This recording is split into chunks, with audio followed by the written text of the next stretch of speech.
All right.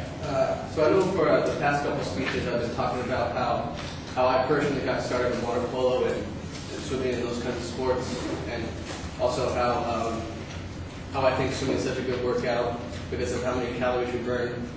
But after those speeches, I started to think that, you know, if my brother never started to play water polo, then I probably still wouldn't even know what water polo is or how you play it when you're in the pool.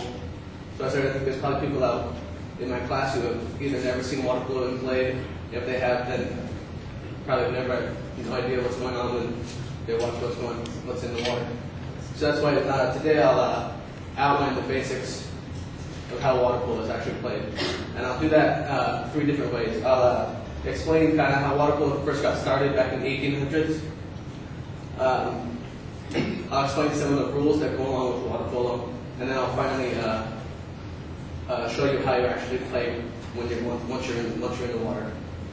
And so first, according to rep.net, that's redwoodwaterpolo.net, water polo first started as kind of like a rugby/football style sport, where it was just pretty much the teams were trying to show off their brute strength, and they just pretty much ran and tackled each other, and they were playing in like lakes and rivers, not playing in any pools, and like there was no really any swimming involved yet. Then over time, some rules actually started to develop where they actually had to swim with the ball, and they had to could only use one arm instead of 2 arms, like they were before. And then finally, in 1870, the first official game was actually played in London at the Crystal Plunge. And then a few years went by, and some more rules started to develop, and they started to play real water polo, like in pools and like they started to get out of lakes and rivers. And then according to squiddude.com, in 1880, Scotland actually introduced a new way of swimming into the sport, where they would swim with their head up, like you do now. And that actually made the sport harder and faster. So they had to develop more rules to accommodate for that. And then that's when the style of the sport actually started to change from more of a rugby style into more soccer, where they actually started to swim with the ball up and down the pool and pass it from player to player and then shoot and score. They actually even changed the goals, like it was more rugby style goal where they had like the goal post, you had to kick it in there. But then they changed it to a more like soccer style goal, and it was a 3 foot high by 10 foot long goal. So, and then in 1888, USA actually started to play, and then in 1890, the first official championship game was played in Providence, Rhode Island. So now I'll go over some of the rules of the sport. The first picture you see, that's obviously going to be foul. It looks like he's tearing that guy's head off, and that would be an ejection. And that guy, if you get ejected, you have to go. So you have to basically swim out of the pool and sit there for 20 seconds, or until your team gets the ball back. And then she's drowning the other player, which you can't do. So that would be another foul. And then down here you see that this third picture right here, that's not going to be a foul because basically refs won't call foul if you just put your hands up. So your hands up, no foul. Notice you're not trying to hit the guy, so you're good.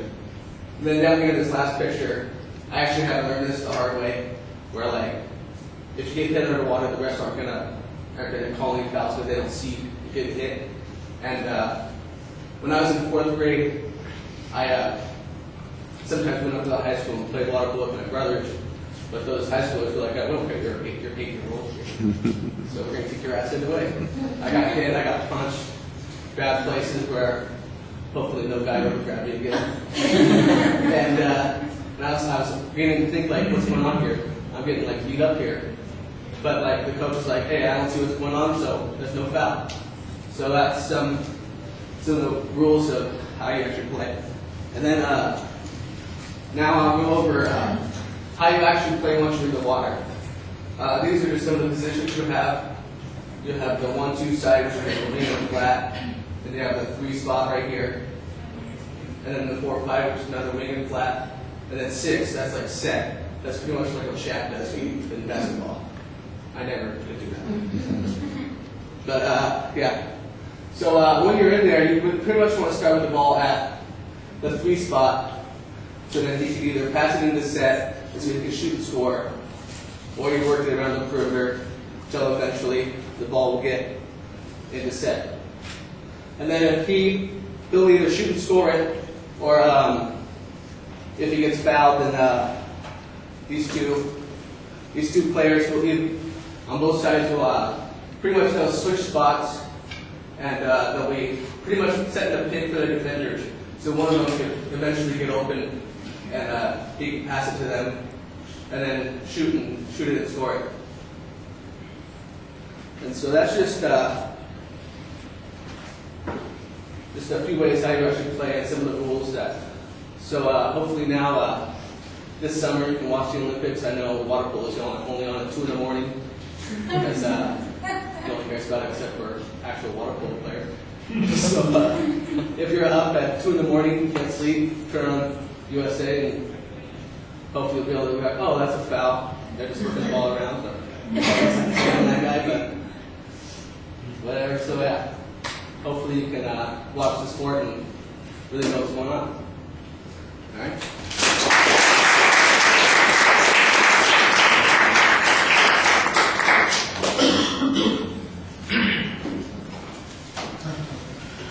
All right, Angela, what did you think?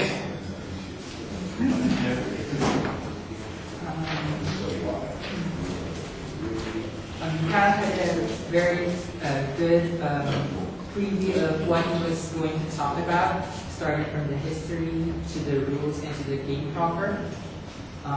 He had good and clear transition throughout his outline, and he had good visuals for the rules and the game proper.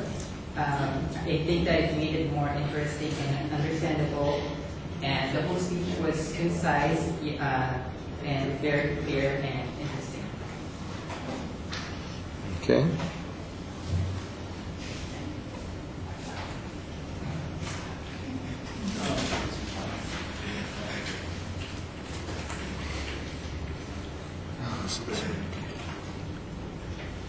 So that 2 is up right now. No.